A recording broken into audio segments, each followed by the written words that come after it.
Good afternoon, everyone. For some of you, this beautiful Monday. It's the afternoon here in Ohio.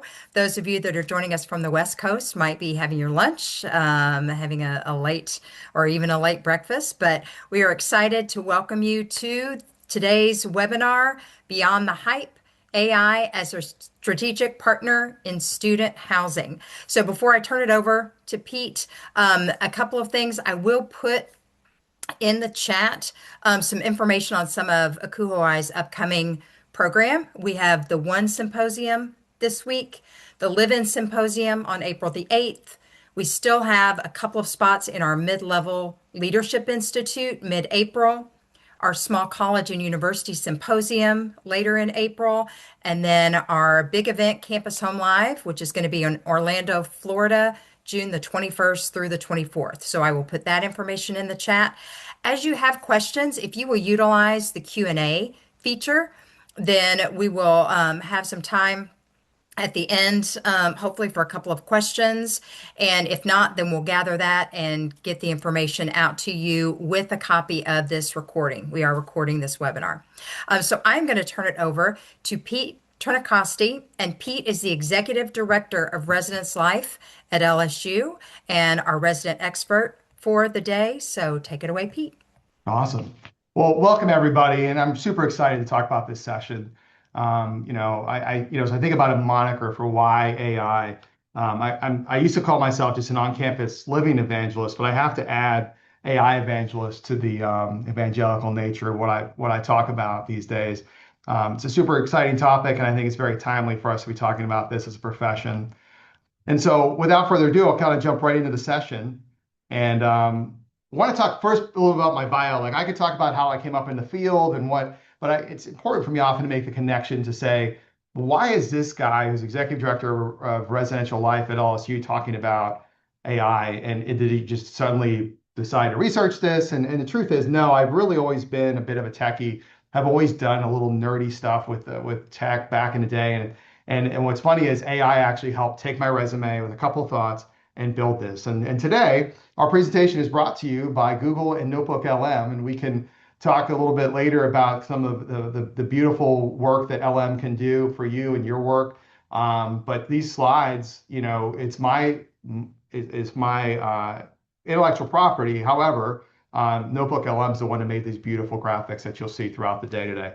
And so you'll see that on the bottom right-hand corner of these slides. But back in this, like I started on a Commodore 64 back when I was a kid. And so that dates me a little bit, but that was my first computer. And I love to take it apart, figure out how it works, working through all the various softwares, and just really it's always been in the computers. But around 2000, I graduated, became a graduate, as a graduate residence hall director. It was right around HTML was starting to come out, and nobody was really, we just didn't have the money for technology, I think, in student affairs, and probably still don't, but back then we certainly didn't. And so I taught myself HTML. I hired a student employee to help me with that, and I built probably one of the first online residence life communities. It was like an open forum, and in my residence hall that I was running as a grad hall director, we used that as a way to connect with one another beyond just what was happening in the halls. Nobody had a phone to look at. I mean, in fact, if you did, it was definitely a flip phone. I don't even know. Maybe it was a bag phone back there. I can't even remember. It's definitely, I'm around long enough to know when the internet started. And I was born in the 1900s, if anybody's on the call that knows what that means. It makes me older. But then I kind of go into this, from there, I got into this social media leadership. And what ended up happening here was we had a situation at NKU. I was associate director of residence life at the time, and we were dealing with conduct. And a staff member came in and said, "Hey, somebody has a keg of beer that they took a picture of and used it as a profile in Facebook. What do you want to do?" And I didn't know what Facebook was at the time, but I said, "Well, can you see who they are?" "Yeah." I said, "Can you see that they were in our building?" "Yeah." I said, "Well, bring them in for a conduct hearing. Let's just go ahead and do that." And lo and behold, never had any idea it could lead to this, but no lie, I get a call after doing a student newspaper article about this because we just went ahead and made the decision. I didn't think it was anything national precedent setting, but turns out I get a call and it was Wall Street Journal, and they said, my assistant said, "Hey, Pete, someone's on the phone for you from the Journal," and I'm like, they probably. So those newspapers we never give out to students, they never pick up. I'm like, "I'll pick it up." And they're like, "Hi, Mr. Trentacoste, I was wondering if we could ask you a few questions about Facebook." And I was like, so that was a little weird. And then from there, got a call from Rolling Stone. They wanted to do an interview about Facebook, digital management. So just wild to think career-wise to kind of have those kind of moments. Did a lot on that, got into presenting on helicopter parents and kind of the tech stuff there. I started moving more towards a paperless stuff in 2010 to 20. Really had this model of trying to get away from all paper, if all possible. Um, Looking at ways to get residential management software going. We were early adopters in there at some of the camps I was at. And then also was one of the first RFP writers for doing campus retention. At the time, there's certainly a lot of them today, but there weren't a lot back then. And we were looking for someone to come in and help us with that. So we did that. And then kind of led us right into where we are today. Like I've done some presentations already. I've worked with Hot Topics or Paperclip, as they were formerly known, and did a session for them. I have another one coming up in April. Wrote an article for the Talking Stick, and I've been working with my staff recently to kind of talk about ways that this can really help, and doing kind of a dog and pony show on campus and kind of showing the way in which you can get this in the various areas of your work. So first, it's important for me to kind of show what can we do with this thing? I mean, AI is exciting, and there's all the stuff that you do, but it's like, is there something that you can actually do that's, that you can demonstrate? So well, the first thing I thought of is like, I'm a musician. That's the other thing I do in my spare time. And I haven't been able to play in a long time because I'm busy. I got 3 kids, run a very large housing program. I'm finishing up my dissertation. I've got some estate management. I'm an administrator for my sister, unfortunately passed away a few months ago, so I'm administrator for her estate. I sleep very little, but when I do want to work on some things and kind of have some artistic expression, a program out there that I've fallen in love with is this program called Suno. And so with Suno, I kind of prepped some things just kind of to save us some time. So I didn't want to spend a whole lot of time. If we had more time, I'd have you like give me some things about, what might be some of the things we want AI to write some lyrics about. But I had to kind of preemptively do that. And so this is really kind of the viewpoint of a hall director. And then since I'm from Louisiana now, I wanted to make sure it kind of fits some of the profile, what we might do here in Louisiana. So I'm going to go ahead and tell it to create, and you'll kind of see it kind of show up here on the right. And then we'll play through what AI can do. In terms of a full-fledged, you could even do orchestra if you want, but this is really going to be more in the blues kind of things. Unfortunately, it didn't. I forgot to put down here that I wanted to put a title, but I could change that here in a sec. Say 3 a.m. blues while it's doing that. And then in a second here, we'll kind of see it probably, yeah, just about done here. And I'm on a subscription right now, but you don't even need a subscription to use some of the models on this if you want to play around. Let's say you had to design something for somebody, back in the day, we used to always do these various songs when I lived on campus. And, we'd spend hours on this stuff. And literally here within basically a couple minutes, we can have AI kind of craft something that actually is like production worthy. It's actually taking a little longer today than normal, but let me try this one here. Yeah.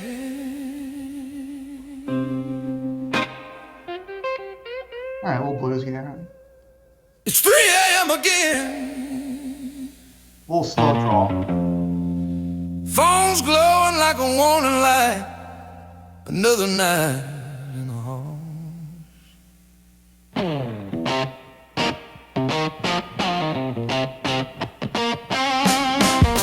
Phone buzz rattling on that old wood stand. Half a dream, half a nightmare, trying to understand. All right, so I'm gonna play the whole. Got a resident crying. Sales all gone wrong. I'll go ahead and send that. Well, hold on, got to turn that off there. Before the second ring is gone. All right, get out of that and go ahead and go back to the session. Just kind of a quick way to show some of the power that this thing can do. I mean, here's some of the things I had to do as blues songwriter, context, and we'll talk about the RCO model that I want to share with you all here soon. Context, what it was, the objective, and then the input I built in ChatGPT. I just basically gave it, it actually knows our field quite well. So do most of the models. So if you go in there and just say, I'm a student affairs professional, or I'm looking for something related to housing, obviously I could be a little bit more specific because of some of my background in music. So I kind of picked a specific style that I wanted it to do. And then it just kind of got rolling. Song created. So just one example of because to me, AI is not just a help in your professional life. There's a lot of application. And I'll talk about that. It's kind of one of my last slides in terms of the way I feel AI has augmented my life to make it better. And so with that, we'll go on to the next slide here. So a couple of things about AI. So I think there's three things that I think I want you to come away with in terms of philosophy of how I approach this. One, I think there's a lot of controversy out there, particularly in our field, when it comes to the environmental impact of AI. And so before I even get into the pillars, I want to kind of give this disclaimer. I'm not up here to say that AI doesn't use resources. I'm not here to say that AI might not potentially take jobs at some point. We really don't know. What I am going to tell you is that the time to be on the show, on the sidelines and not do AI has passed. It's here. It's smart. It's getting smarter by the day. And there will be a time in the next year or two, you will be able to remember this because it'll happen, that AI for the first time will surpass humans as the smartest thing that exists on the planet. It will happen within 2 years, no longer. I only know that will happen because AI basically doubles every 4 months in terms of its intelligence. And I've been studying this for the last 3 years. And so when I started working with Gemini, for instance, Gemini tested, there's a program, there's a test out there called Human's Last Exam. You can Google it, or ask AI if you prefer. And it basically is one of, multiple areas of intelligence. You'd have to be a super intelligent person to actually do well in this exam. Most humans probably get in the 5 to 10 percentile. AI, when it gets to 100%, it's kind of what they call the, what's it called? Singularity, where it will be the smartest thing that is non-living, but yet will be smarter than any human being. And AI was scoring about 2 years ago, probably in that 5 to 10% rate. Gemini recently just scored a 48%, and that's within 2 years. And every time I look at the scores, they go up, and they all are leapfrogging each other just a little bit more. So the ability for that is that, I go back to the sort of middle pillar here. This is right in front of me. I'm a big believer in AI augmenting us as humans as opposed to substituting us. There's nothing that gets around true human judgment and the ability for us to sign off on things, but AI tools should enhance our experience. I'm a big believer. I love Anthropic and what they're doing. I feel, this is obviously could be politically sticky to say, but I feel like there needs to be regulations. Some people will disagree. If you don't have regulations on where that goes, it starts to cause challenges. Like I was worried about, one of the things out there is kind of like it's kind of funny, but it's kind of not because it could be the end of humanity. People were like, somebody asked a question once, is Terminator 2 movie, for those that maybe have seen it, is that a movie or is that a documentary? The hope is it's a movie. It's not a documentary because if the AI is like Skynet, we're all in trouble. But the problem is that without regulations, what starts to happen is you start to lose the ability to hold people to account for decisions that are made. If AI is truly autonomous, it can do things that are very harmful to humans. And then the person that created it can say, I don't know. Claude decided to do that. ChatGPT did that. I had no idea it was going to go in there and do that and make that happen to that person. That's truly terrifying and why we need absolutely to continue to push. And I think that Claude and Anthropic have done a great job by stepping away and saying, we're not going to do that. I don't know the deal ChatGPT signed or, the owner OpenAI has signed, but I think it's worth being concerned that the government was saying we need to do this. And they said, we'll sign the next day after Claude went out. Thriving in gray space. So student affairs, going back to pillar one, I feel like we're so good at this. This is something that, we've navigated some crazy things in profession.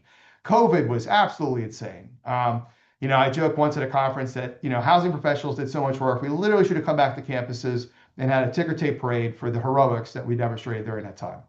None of that happened, of course. We just came back to work and everybody else was like, oh, it was great to have all that time off. And all the housing people were like, are you kidding me? Like, really? So, reality is that we've been in these spaces that are really difficult and hard and sometimes ambiguous. And AI certainly is in that. But gray areas to me become opportunities for learning and opportunities for us to be, leveraging our ability to make AI be a tool for resilience. And one of the things that's been true about housing, and this is part of my dissertation work, is looking at the live-in experience and particularly student housing experience for decades. You can go back to the ACUHO-I literature and research it. We have been talking about how we grind people up, spit them out. There's never enough time. There's too much challenge. There's too much work, not enough staff. For the first time, this presents itself as something that could take away some burdens, not the kind of stuff that we're really good at and we should be doing ourselves, like working with students, supporting students and staff, that are in crisis and doing those kind of things. But the administrivia that we do, that's just over the years has gotten insane. AI is absolutely going to be equipped in such a way that will help to reduce that burden. Does that mean you cannot look at it and just assume that it's got it right? Absolutely not. But I know, for instance, for myself, I had to come up with a performa, and I asked a program Perplexity to build a performa off somebody that had done one that, quite honestly, wasn't really much more than a budget, and I needed to have a multi-year performa. And Perplexity was able to not only read the Excel document, but redo the whole thing. And with about 10 minutes of edits, I had a very powerful working performa that did everything it was supposed to do. And that probably would have taken me a couple of days of my time to do it. And AI sliced through it in about 5 minutes and was very, very effective. And we'll talk a little bit about one of the other concerns that I'm sure will be out there, and certainly something we need to talk about is personal identifiable information and making sure we're not sharing things inappropriately and things like that. But there's ways to do that and still get to the bottom line of trying to get ourselves help and in many ways help us be augmented in a way that can really make us truly, in my view, one of the strongest administrations on a college campus. Because I think that housing tends to jump into these things fast, and I think we're well equipped to kind of get ready for it. But the last part is this mantle of discernment. And so I get into this of like, I'm going to critique us a little bit because I have been guilty of this. I use the middle quote here, meme science. We sometimes get memes on Facebook, and it's like, oh my God, did you hear? Da, da, da, da. What I love about AI, especially those that don't have necessarily a bend towards a certain politic, is that it can slice and dice memes. You could screenshot it, send it to AI, and say, this feels like I'm missing facts. Give me a refereed, meaning peer-reviewed, thought on this scientific thing that they're claiming. And almost 10 out of 10 times, I've never had one where it's actually not given me some level of bias that's come through to kind of help me be more discerning of what I'm doing. Good example. So to the environmental impact, and do your own research, because this is what I'm not going to take a stand and say that this is fact, because maybe, perhaps it didn't come through. But I was sharing right when I was getting on the call that, like, I know early on there's a lot of environmental concern about AI. I think that will largely start to dissipate as we start getting to more efficient models. But there's no doubt it has an energy effect, it has a water effect. But what I was told when some people, it uses an entire bottle of water for every prompt. There is not one scientific journal or fact that I could find out there that makes that. Now, does it use a couple drops, maybe a drop or two of water? Sure. And you add all the prompts together, that's a lot of water. A lot of, many, many gallons, tens of thousands, sure. But I just think when we're having arguments or we're having conversations or we believe that we can't do this or this is completely against my morals and ethics, we need to make sure that we're not doing meme science and we're actually doing the research. And I think AI can actually help for that, which obviously you got to discern for yourself whether this is where you want to be. But I'm a big believer that we are heading into this fast, and it's not going to be something that's going to be avoidable for much longer. Kind of like the internet or a phone. Like, I know there was one point I lived in a time where there was no phone. And I thought, I don't want a phone. I don't want to be found. Well, that kind of went away, and you really didn't have that option anymore. And I feel like AI is kind of the same thing. So if you're joining me today and you really like this is truly the first time you're really thinking about jumping in to AI, I congratulate you on that, because I do think that there's a lot of value that you can get, and sometimes you don't even need to pay for it. So some of the things, we have all these various things, and I've hit on this a little bit already, but our cognitive load and what we deal with, no matter what part of the organization you're in, whether you're the executive director or whether you're an RA, I feel like the workload and the cognitive load is insane. It takes a special, sometimes strange, I call myself strange, at least, person that loves this work. Like, I couldn't think of doing anything else other than student housing. This is what I love to do. That said, it is an odd thing that we do. And we shift between, like, 1 minute I'm in a construction meeting, next thing I'm talking about an RA that might need to be let go because they didn't do what they were supposed to do. You may have some parent that's at a level 10 we need to work on, and you send a vendor statement of workout. I need to write a report for my vice president. I have someone coming in crying in my office because they're burned out. There's mental health crisis going on. People are tired. Like, there's all this stuff that we deal with. And so I position AI as maybe a help to some of this, particularly on the administrative side. So embracing this augmented reality, and talking about what an AI shield could be. As you look, this here, this is human. That's what we get to do. we really, need to remember that's what we are not going to turn to AI for. But this over here, do we need to have somebody that does scheduling? Like, I've always been amazed. There are some folks out there that their only job is to look at someone's Outlook calendar.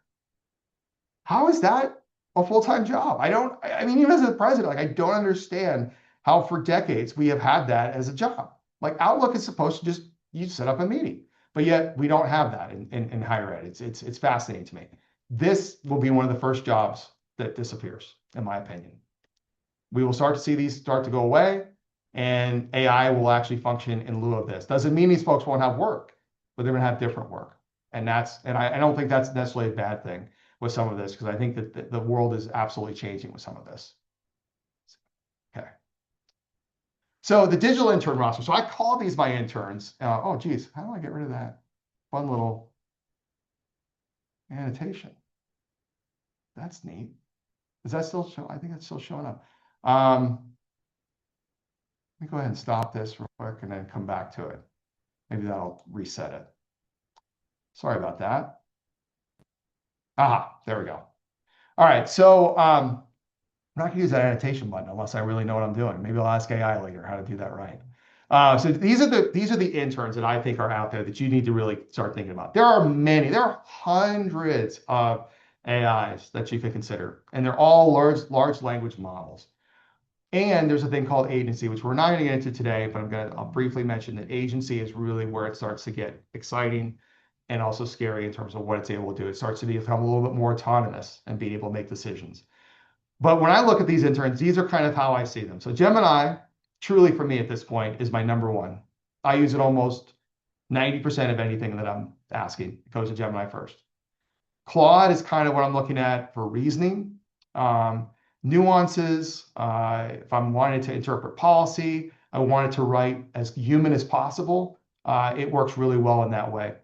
ChatGPT is very good for brainstorming. It can be the trading themes, empathetic emails. The other thing I find that they are best at, now Gemini has what's called Nano Banana.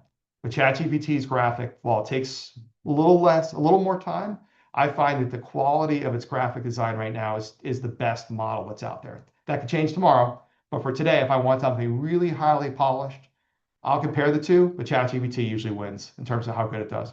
Perplexity. So this is one you may not have heard, but it's one you need to think about. This to me is one of the most exciting ones out there. Now, the cool thing is Perplexity is a little bit of an anomaly, because it allows you to choose other models. So it has its own model, which I believe is called Sonar. That's the general one that it uses. But you can use ChatGPT. You could ask Claude or Anthropic, which is the company that runs Claude, Gemini, or you could even use Grok. Now, Grok's not on here. And Grok's kind of a little controversial because, its owner is a controversial dude, and Elon Musk.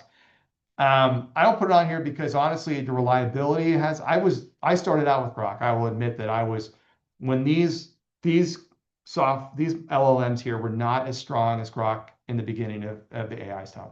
Grok was honestly starting to knock it out of the park pretty early. And compared to ChatGPT, I felt that it was one of the few that allowed you to really do deep research without so many restrictions. Like sometimes ChatGPT would say like, I'm sorry, I'm not really able to write on that. I'm like, what is this? Are we having restrictions? Is this like, are you the knowledge police? Like, let's just be able to ask what we want to ask. And Grok, of course, the claim back then was that's what they were to do. All of them have had certain limitations that have come on them, including Grok, and some of Grok's have been downright scary. So I don't use that model personally, but I understand that some folks, it's definitely in Teslas, it's the fundamental, connection with X, and it is coming up pretty good, but just know that that's why it's not up here for me. I don't use it as one of my 5. For Perplexity, you could use it if you want to check and not have to actually have a restriction. This is the one that you may not have heard of, and honestly, I only found it about 6 months ago, and it's been a game changer. So Notebook LM is a part of Google, it's Gemini driven, but it's a separate little software, that runs, and you can upload up to 50 documents into various notebooks. And then Ask Notebooks is like a finite version of AI. So it could be things that you have in your department. So let's say you have a ton of manuals and you want to write a training session on like what to do. You could go into Notebook LM, ask it to design an outline for you. And then not only that, but in the studio, click presentation, and it'll immediately start making a presentation. Click infographic, it'll design an amazing infographic. If you've not played around Notebook LM, there's one thing you leave with today. Please try that out. It's really amazing. All right, so the housing ecosystem, kind of talked about this already, so I'm not going to spend a lot of time on here in the interest of time, so we make sure we have time for questions at the end. I do want to talk about, though, the RCO model. So this is when you're building a prompt, this is how you should be thinking about any prompt that you're looking to build. So, and if you don't know what a prompt is, kind of going backwards, I know I may have some folks on here for the first time, and you're like, okay, I don't even know what AI is. Like I had somebody tell me, they're like, I know we talk about AI all the time, but I've never actually been in AI. And so that's important to think about. Like not everybody is, you can absolutely avoid it. You don't have to be in it. AI could be this nebulous thing on the side. But when you actually get into it, you do need to think about how to write a prompt. Because the more specific you are, the better high fidelity output you get. So you're going to tell it what you want it to be. So for instance, if I need something that I really want it to be specific and expert, I will say, you're the best real estate agent in the country. Here's my property that I'm running. I'm looking to sell. I want to move houses, and I need you to give me the best comparables you can possibly do. My context is I'm looking to sell it. I need you to give me the comparables, and then my objective, the tone, I need this to be written within, and you give it the constraints now. Like I want it to be written in less than 2 paragraphs because I'm going to be turning this over to my real estate agent.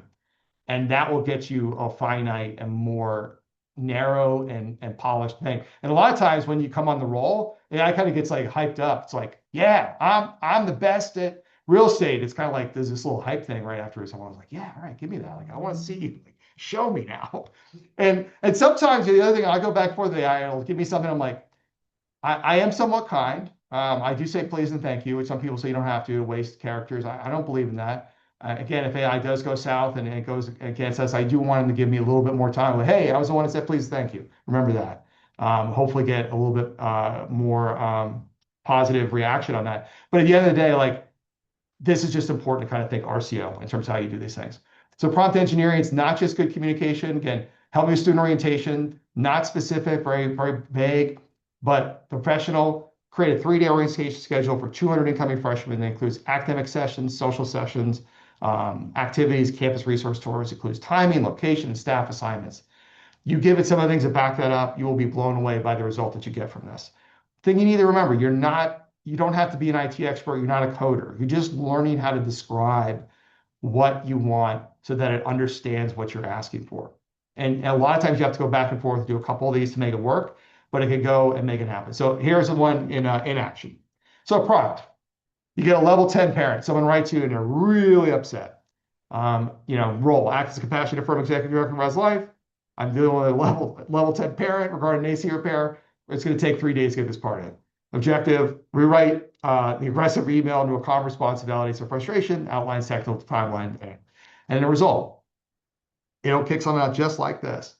And then, you can even like, the other thing I find too is like, what I use AI for a lot of times, like my brain is processing really fast, but I don't have a cohesive way to describe it.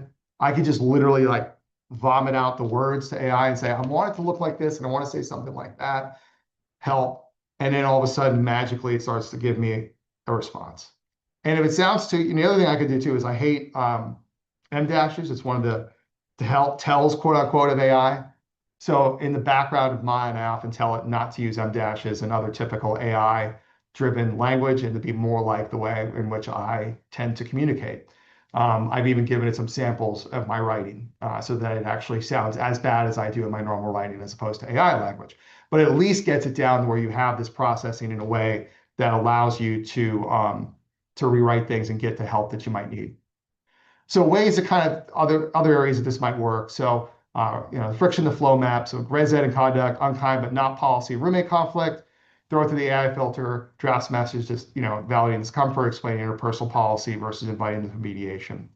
And I could go through all this, but certainly I'll send you this slide deck. Will be at the end as there'll be a QR code for you to download it. And I know ACUHO-I will also send this out as well. So I'm not going to go walk through each one of these, but there are certainly a couple examples hidden here, and I have some others that I'd love to share with you guys if we have time. But one of the things that's important is this, which I wanted to kind of get to, which is this idea of cleansing the data a little bit. So you never want to use PII in an AI prompt. You protect the student, you protect the institution. So when you're going to give this information over, the first thing to remember is on the bottom right here, you see a temporary chat hack. Always toggle that. That way it doesn't go into the AI memory. So if you happen to put something in there errantly, it's not necessarily in there as somebody's personal information. So it's good to kind of go through, copy it to like a Word doc. I'll go in and remove names. I might just say student A, student B, copy and paste a very difficult scenario into whatever, again, John Smith, a very just made up name. I kind of you do a find and replace with some other way to do it, just to kind of get the tone and the message for how you want to get something conveyed.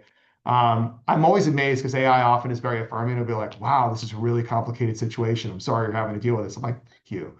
I do think my work is really complicated and concerning. Like, so it always is affirming. I'm like, I wonder if other professions get that. I think they do, but I think you'll find that you'll get that a lot. And it's like, my gosh, yeah, thanks for telling me what I already know. Like, it is complicated. And that's why I'm turning to you for a little bit of help. So know when to step in. Like, why AI, when is it human only? So for AI, yes, routine tasks, drafting emails, summarizing reports, facility audits, formatting data. Your role in that's still the final proofreading. AI used to hallucinate terribly. It's gotten much better at it. It also had bad spelling. The spelling's much better too. However, it's never okay to take what you get, spit out, and send it on over. If you're really tired, another hack you could do if you're really like, like my presentation, like I'll be honest, I was working on this. I'm like, oh my gosh, there's a lot of text on this. I just want to make sure it's not a lot of spelling. I sent it as a PDF. I sent it over to a competitor in ChatGPT. I was like, do a deep dive into this. Make sure there's no spelling issues on this. It found one little issue. And it was like, otherwise, your presentation is really well written. Thank you. You can go ahead and tell your competitor Notebook LM that it was put together well. I mean, again, like I said, I drafted the outline for all of what you're seeing. The AI itself actually built all of the graphical stuff that you're seeing here and kind of the layout. So the next thing, AI prep only, conduct discipline, draft a confrontational opening statement for a meeting. So you're certainly not going to be in there using AI working with the students. But as you're preparing for a meeting with conduct, like I find sometimes they're so complicated, you're like, I don't even know where to begin. This can help you sometimes, helping you think about where to begin. The last part, the red light, human only. It can research resources, but crisis response really demands us to be there. And I don't know about you, but I find this to be the most exhausting thing. It just takes one bad crisis to throw our whole week off. Beautiful thing about where I see AI taking capacity up in the other areas is it starts to allow us to have that capacity to deal with the craziness, the drama, the stuff that just derails our week. It requires emotional regulation from us and active listening, and we got to be there. AI is never going to replace that aspect of what we do. Couple of things here also, like, we talked about the level 10 buffer, the accountability reframing. You find that folks get into the various things like you can, and AI is really good at discerning language. So as you start getting these kind of things, sometimes it's hard to even think about how do I begin to respond to this. And you could even say, like, I'm afraid with this parent that if I say it this way, that they're just going to go down this other rabbit hole. And it'll give you some feedback on that. And I find that, just trusting your gut is the first thing, but then second, using this to kind of polish up that final result can be really helpful. The other hack to think about is kind of facilities logistics for anybody that might be on the call that works in facilities. For facility audit synthesizer, you can speak as you're walking through notes directly in your phone, instantly categorize that raw audio into immediate safety issues, cosmetic repairs, long-term capital project tables. Notebook alone would be amazing for doing facility work. You just go ahead and tell it what you want. You can paste data in there, you can upload data, you can record data into it. There's a lot of different ways to use that particular LLM. And then proactive work order updates. I mean, this is one that I think, someone at the end of the call, like or at the end of the line in terms of like updating student, it can be really difficult when they're like, I'm waiting on a response. Where are we with this? Just helping get some of those boilerplate messages. AI can do a great job in helping with that. Here's one that I really love. Screenshot the calendar. So and again, no one, this is one of those I just kind of like, a lot of times how some of these came to life for me is I was like, I wonder if I could do this. And I just do it. And then it figures it out. And so with this is like, I was on a Zoom call once and somebody put up a bunch of dates. And I was like, oh man, I really love to have this on my calendar. And I wonder if I could just take a screenshot of it. And I said to ChatGPT, I was like, take this. And if you didn't know this, ICS is a file that connects into Outlook. I said, turn it into an ICS file that I can just import into Outlook. And within seconds, it was like, here you go. So I downloaded it. Boom. All those dates I want to remember all on my calendar. Didn't have to sit there and like go to each date, type them all in, or worse, have somebody that's only job is doing calendar, hand it to them and say, can you put these in? AI could do it for you. Is it programming, wellness themes, whatever you need to do in terms of coming up with a calendar? It can really prompt this in a fully paced academic calendar in minutes. And then kind of coming up with like at a prompt, like a week at a glance, what newsletter, eliminating kind of, what do you need to remember for the week? All of your notes can be synthesized. If you're not using a transcriber in meetings, one, check the rules of your campus. Are you allowed to record in meetings without providing notice? Sometimes people get a little weird on Zoom and Teams calls, but honestly, like when I'm on with a lot of the vendors, I'm doing a lot of construction projects. I use a program called Transcriptor with a K in the middle, and it's $10 a month, and it has an agent that I literally invite to the meeting. So it'll be like Pete's transcriber is there, and they just let them come in, and it sits there silently and just records, and then when it's done, puts together a whole summary of everything. And if it's done on Zoom or Teams, not only does it do a summary, it actually knows who's speaking when, and actually puts it like Pete said, da, da, da, da, da. And I have a script of like, I want to know what are the action items that came out of this meeting? What are the things that are still left undone? What decisions were made? And so I have kind of like a template that I give it in terms of how I want it to give it to me, the various summaries. And it takes better notes than I ever could, or somebody that was there that's their only job. So protect the human-only zone. Accountability loop, all AI is a draft, signature decision, 100% human. Back to what I said about my concern with truly autonomous AI. Somebody's responsible at the end of the day. And if you're sending this, you can't just be like, oh, my bad. I used Gemini for that, and I didn't catch it. It was from your inbox, or it's your decision that you communicated. You got to own that. And so it can help you. It's just like any other advisor. Back to the intern thing. Like there are times you've used interns' work and gone out there, or a staff member that works with you, and that suddenly becomes your work as you go out there to present. It's no different. It's just now it's actually faster and doesn't actually exploit another individual. It's just exploiting the technology that's available to you. So things that, the reading of tension in a room, emotional regulation and how to carry yourself. I think AI is coming on to be believable as a human, pretending to be a human, but it's not quite there yet. What's the difference between a policy violation and cry for help? Making equitable judgments based on institutional culture. Like we certainly wouldn't hand over the conduct process to AI is a great example. So for student affairs or just housing in general, these are the 6 things I think that I'd recommend to you today to make sure that you focus. First, prompt engineering. I didn't give you a whole lot of how to work on prompts because all you need to do for any of these, pick your favorite LLM. Maybe you're a ChatGPT person. Maybe you like Gemini. Maybe it's Anthropic and Claude. And just say, for your software, give me examples. Tell it as many as you want. Give me 20 examples in student affairs or specifically to housing and crisis management, and how I could develop prompts that would help my daily work. And within minutes, maybe seconds, it'll give you that. On top of that, you can say, actually, can you go ahead and create that and put that in a Word document for me? Sure, it'll do that. Or can I export that into Google Docs? If you're in Gemini already, you can just literally click the right button with the little ellipse and say, create doc. Or, because it's connected with Notebook LM, move it down and then say, move it to this notebook in Notebook LM. So super slick if you're working with Gemini.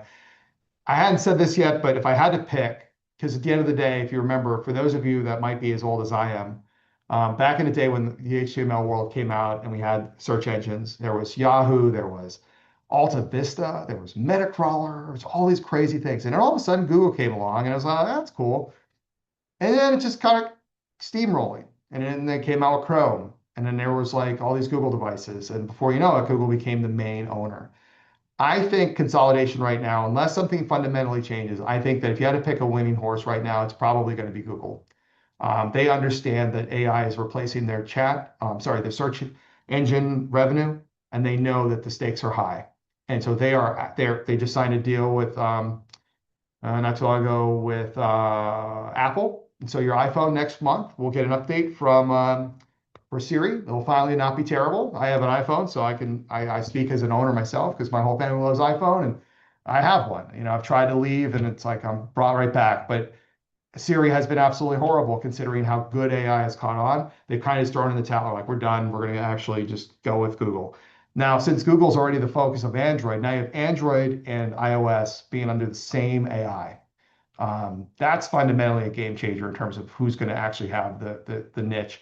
And because ChatGPT kind of did their political thing with the government and people have en masse unsubscribed, I suspect that Gemini is going to pull ahead in that race. Claude is someone I would also watch second. Perplexity is one I'm not sure where they'll end up. I still like Perplexity a lot as I describe them, but I don't know that they're not gonna have the same market share that Gemini does. So back to this. Sorry, I wanted to make sure I threw that out there because I think that if you're going to invest time and learn one, Gemini is probably the one I'd recommend among all else right now. AI workflow, connect existing calendars. This is where Gemini flourishes.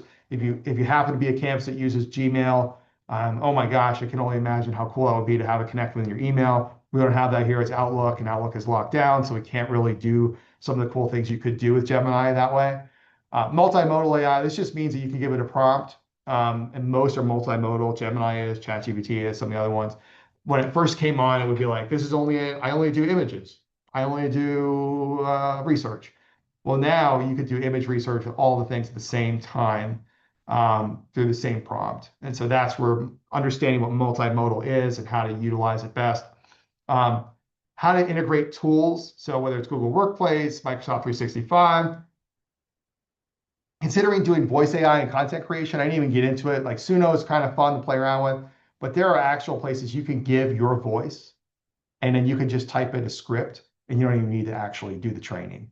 You give it a PowerPoint deck, it'll just get rolling. And it's actually quite scary. If you've not played around with the program Sora, download that for video creation, and you'll see the scariness of your likeness and how easy it can recreate you. What blew me away about Sora, I think, is the fact that it makes you say like two sentences, not even. It makes you move your head to the left and to the right, and I think up. And based on that, it recreates your likeness. And I won't say all the videos are perfect, but oh my gosh, some of them are, if you just say at and then your handle, it will create something that will really be quite scary. So that's certainly another area that, again, on the dark side, we have to be worried about what that could mean for us in the conduct side for sure. But this last one is probably the most critical, staying current. I swear to you today, and I know this is coming, a lot of people are kind of sleeping on AI right now. They just think that AI is a passing pad. Some of you even called it MOOCs. I will tell you that is not the case.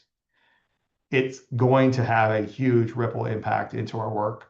And unfortunately, even when it's not ready, there will be some that will use it to replace people in positions. It's going to happen. Just reality. I am a believer that staying ahead of the curve is always important. And the more you can be familiar, the more you can be conversational around AI issues and what it can and can't do, the better you're going to be prepared for what might come. Because I see a lot of people that, even just because of higher ed and the downturn and some of the challenges with funding and the enrollment cliff and everything. I mean, I see a lot of sad folks out there that have been laid off. And it can happen to anybody, but at the end of the day, it tends not to happen to folks as much when folks are current and they're kind of thinking forward, thinking about where we're heading. And I really believe fundamentally this is going to be a part of almost anything and everything we do. So how do you get there? First thing is start small. So first is adopt, and kind of a three-word model here: adopt, adapt, adapt. So start small, low risk, high impact administrative pain points. Pilot maybe an email draft or meeting summaries with enthusiastic early adopter. Adapt. How do you get workflows that fit your process and student needs? What are you allowed to do? Sometimes there's limits on what your campus wants you to do. Is there an AI policy? If there's not, perhaps I recommend you try to volunteer to help be a part of a committee on campus to do that.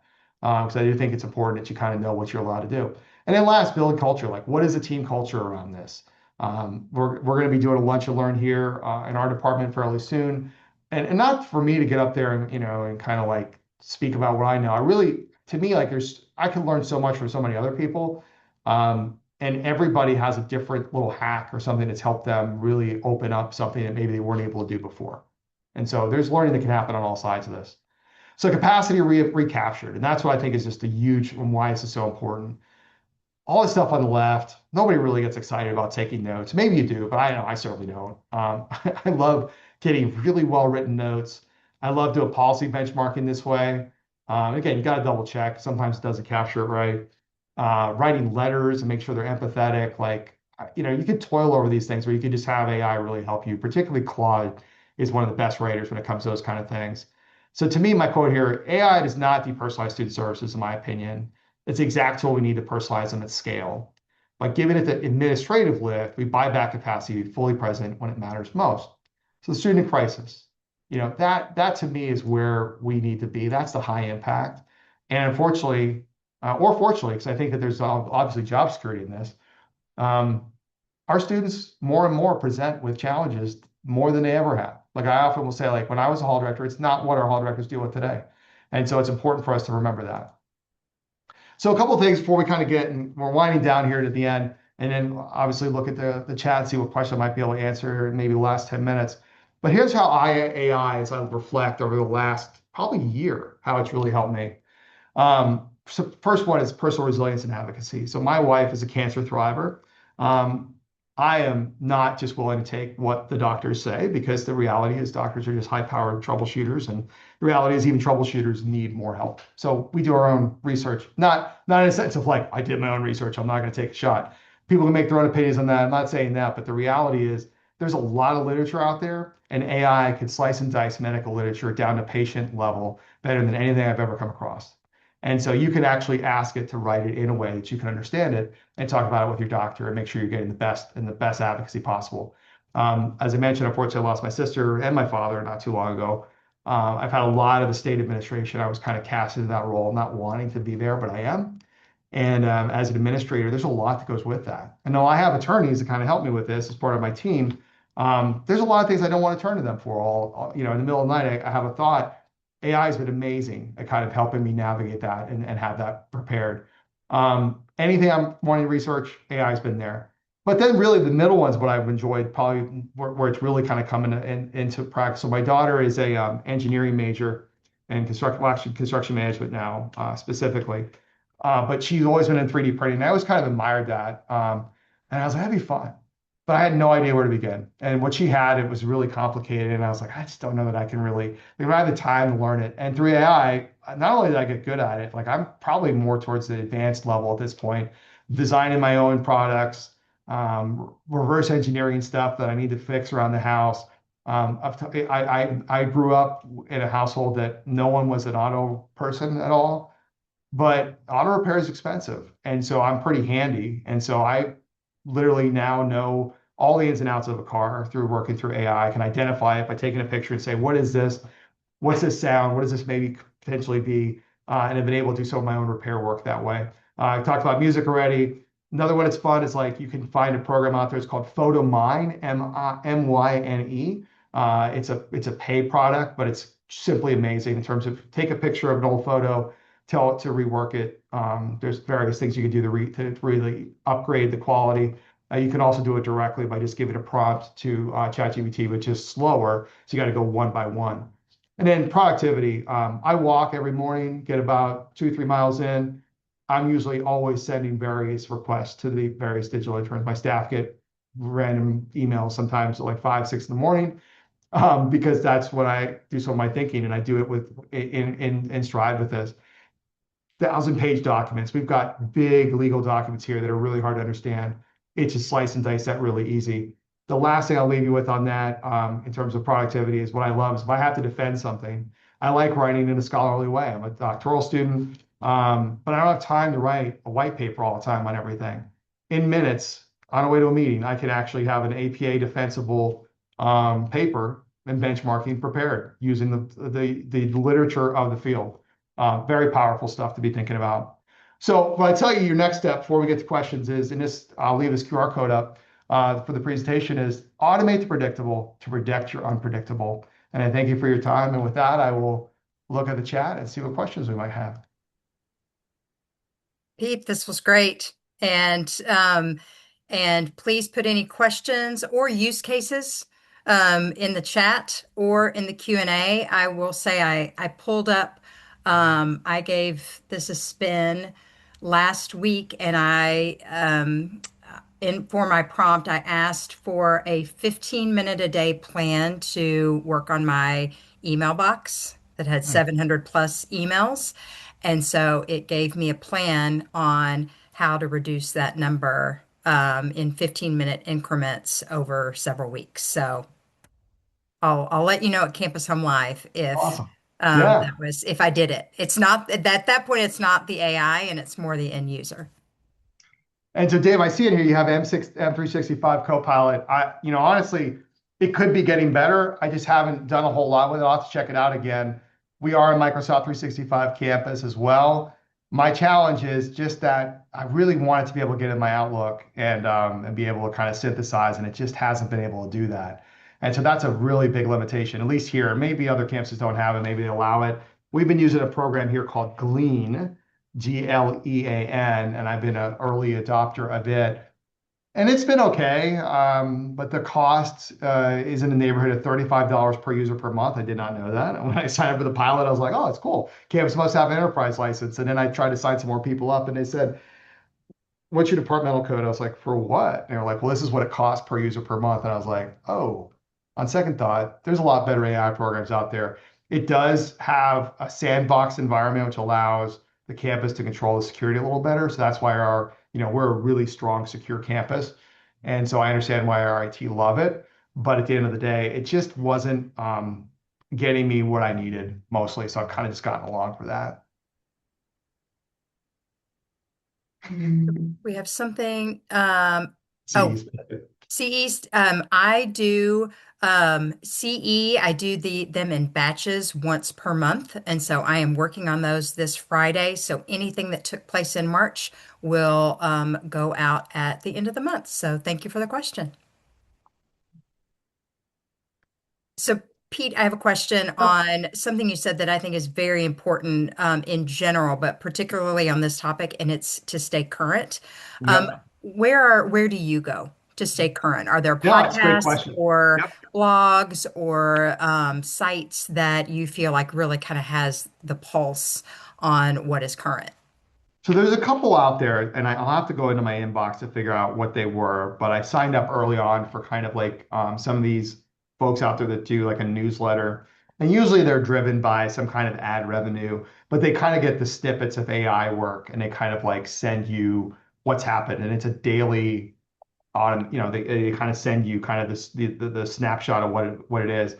But really, an easier way to get to that that I use a lot is Perplexity, and particularly in Perplexity, their news feed. So you could tell Perplexity the kind of news that you're into. And what I like about Perplexity News is it creates a AI generated summary, and it pulls multiple sources. So the beauty of that is, I just think we're in a time that we need to have hyper awareness about bias and the reality of why is this being conveyed to me in this way? And is this all true, or is there something in here that maybe is um, they're trying to make me believe this when reality is maybe the facts don't line up with this. Perplexity kind of takes most of that nonsense out. And when you present something like, for instance, like, and I'll just pick on the two polarizing ones. So like on the left, probably CNN or Huffington Post. And on the right, we got Fox News and maybe Breitbart and whatever else. So if you're in either one of those camps and you send someone an article to the other side, like, hey, liberal friend, here's something, and it's a Breitbart link, you're gonna be like, oh my God, I'm not gonna read this. Um, and so it's one of those things of like, but with Perplexity, it takes all of that out of there. It might use one of those as a resource, but it's going to get to the core of the information. It's shareable, but it's actually backed up by all of the various accounts of that particular news story. And so for me, I almost always use Perplexity now for all my updates, and I have AI as a feed that goes into there.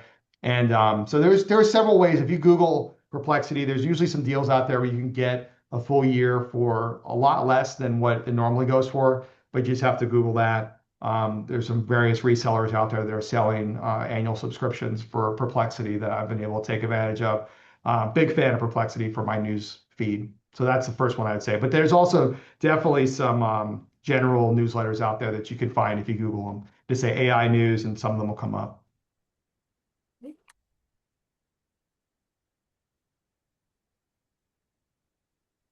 Dave has some ideas for from their campus that I'm going to list because I think this is great.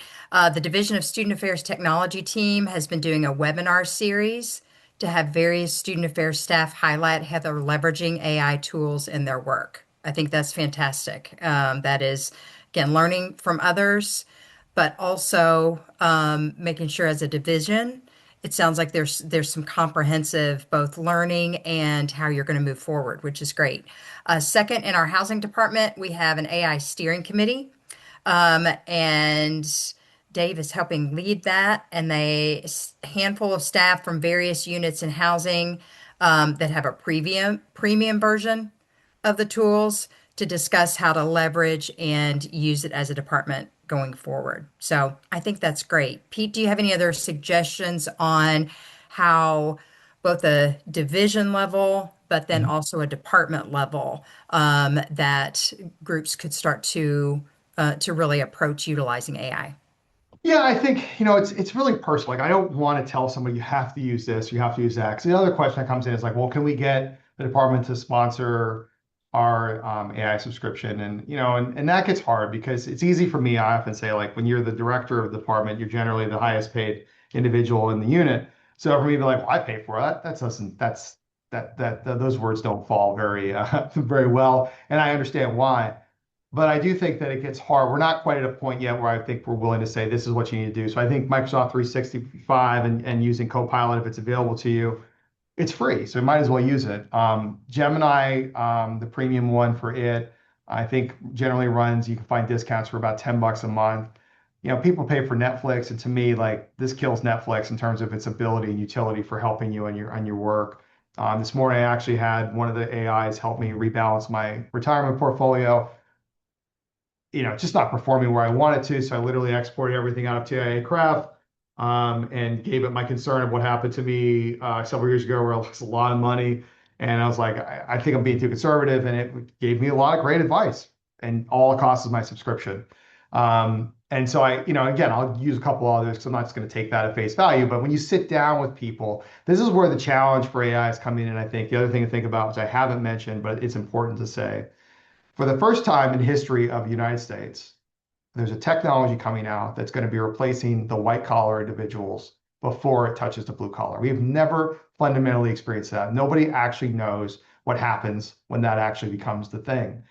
For the longest time, you come to replace a blue collar person with the Industrial Revolution. It's like, oh, I guess I'll just go to school and I'll get some more learning.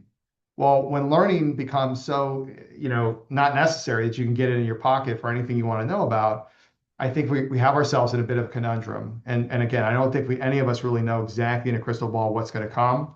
But I think it's absolutely critical that we start thinking about that fundamental shift that's coming.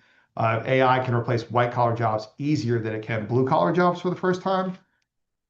So what are the things that we're really good at? To me, I think, and this, and I see we're winding down on time, I think that student affairs for the longest time has been fundamentally put kind of in a corner. And it's been said like, well, you guys are kind of the lagniappe, as we say here, the extra in Louisiana. It's a French term we throw around a lot. Um, I think that we're going to be moved more center because learning can be done and teaching can be done in a way that will be fundamentally able to scale to the individual's needs.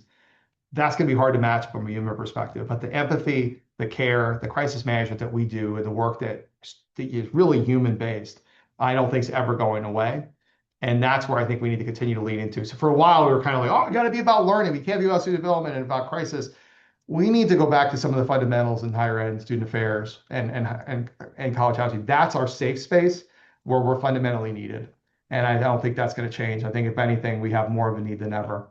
So I know we're probably right at time. I don't know if there's any other Yes, questions, we have but we have one question yeah, that then we can use to wrap this up. We yeah, see a lot of students submitting responses that are highly AI yeah. created. Any recommendations on how to reduce the level of AI in these types of processes? Yeah, I think, just telling students that you're going to run it through an AI checker and a legit checker, there, it's hard to find one right now. But also at the same time, I think we need to ask ourselves a different question.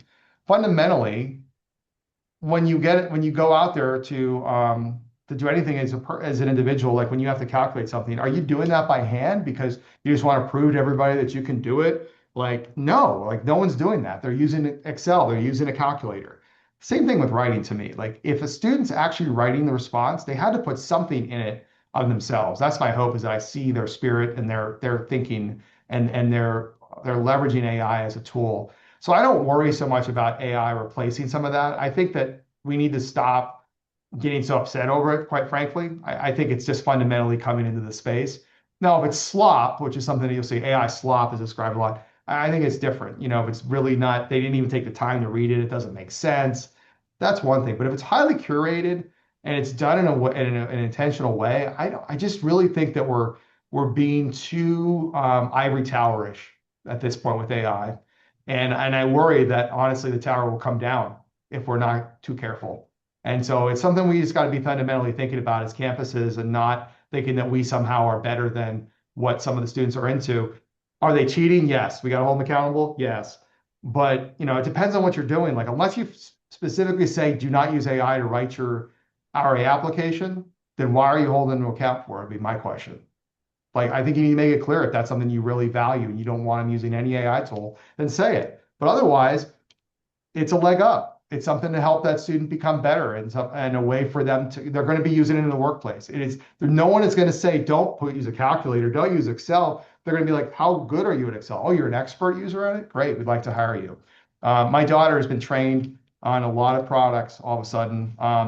And as an intern, she's making something like $24 an hour in her first internship. And I couldn't be prouder of her. And it's like, she did that through all this work, and it's not her own work. It's just she got the training to understand how to work these tools. And it's the same thing with AI. And I think that those that use it and end up using it well are going to have really great careers, and other people will unfortunately be left behind. All right, promise. Last question, Yeah. and it can be brief. Sure. How do you ensure the accuracy of AI? Great Speaking of question. slop, Yeah. how do you double check your work? That's a great question. I use other AIs, honestly, to work against each other. They love to find errors in their competitor's product, but will begrudgingly admit when it's done well. And so I'll say this came from Notebook LM, ChatGPT. Tell me what's wrong with it. And it gave me a ton of grammatical things that I'm like, I don't care about any of that. And then it was like, bottom line, there's one spelling error, which is all I asked to do in the first place. I was like, I don't want to worry about all the phrasing. I don't have time for any of that today. I just need to know if anything's spelled wrong, because AI is sometimes bad at spelling, and I hate when it spells wrong. And so you can use AI to work against each other, or you just take the time, excuse me, to work through it yourself. This might take you a little longer, but fundamentally, again, whatever you submit is your work. And so if you're going to put your name behind it, you want to make sure that it's accurate. That's important. All right, well, as we close out today, Pete, I can't thank you enough for sharing your knowledge with us, for giving us, I think, great places, and more importantly, very tangible, kind of bite-sized ways to start to learn more about AI for those of us that are still somewhat new to it, but also about the possibilities for the future. So thank you. Thank all of you for that attended, for your questions, and we will send out a recording of this program. And so have a great rest of your week and great rest of the semester. Take care, Thanks, everyone. everyone. Take care.